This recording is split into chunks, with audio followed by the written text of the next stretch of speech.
The regulatory landscape, as at the beginning of 2013, does look very similar in scope to the regulatory landscape as at the beginning of 2012. This is as a consequence of the complexity, the global nature and the uncertainty of the vast array of regulations that are currently affecting global asset managers. Although all of the regulations have advanced throughout 2012, very few of them are actually in a final draft where those impacted by the regulations know exactly what is required to implement. The global nature of many of these regulations is a complicating factor due to the variety of interests, participants and stakeholders in the overall regulation.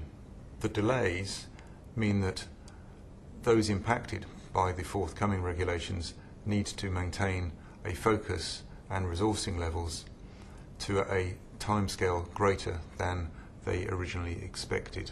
A recent survey by CNEIP has established that asset managers consider the Alternative Investment Fund Manager Directive to be their major challenge for 2013. This is because the regulation is final in its requirements and is in implementation stage rather than still being in discussion and lobbying stage. The regulation has a key date for July 2013.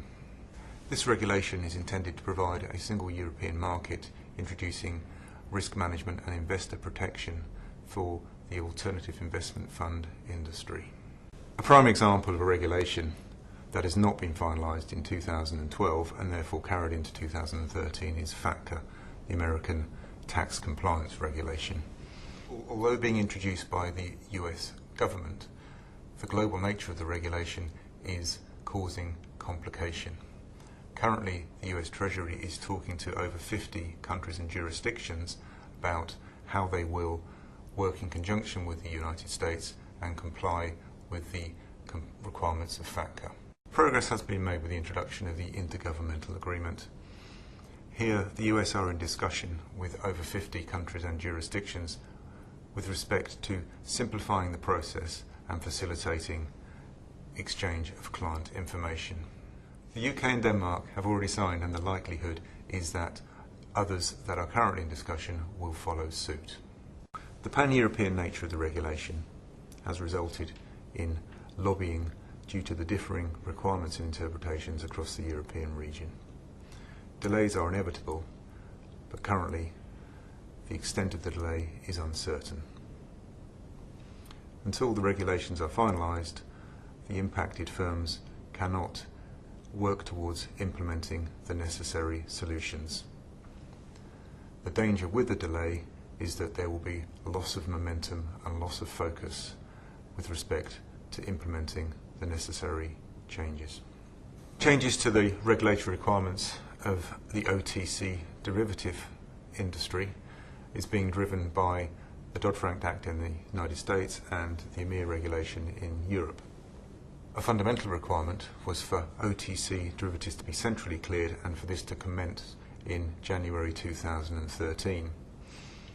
As the regulations are still being written and finalised, this deadline will not be achieved, and the current target date is July 2013.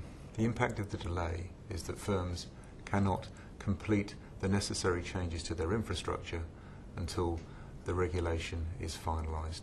The fact that so many regulations remain unfinalised makes the outlook for 2013 uncertain. As a consequence, firms will have to continue to support the progress of the regulations and then subsequently go through the implementation phase. The lack of a global regulator is a problem due to the fact that so many of these regulations are global in nature. As a consequence, many regulations are subject to regional divergence. It remains to be seen how effective the implementation of these global regulations will be. It remains a fact that although risk can be mitigated, it cannot be eliminated.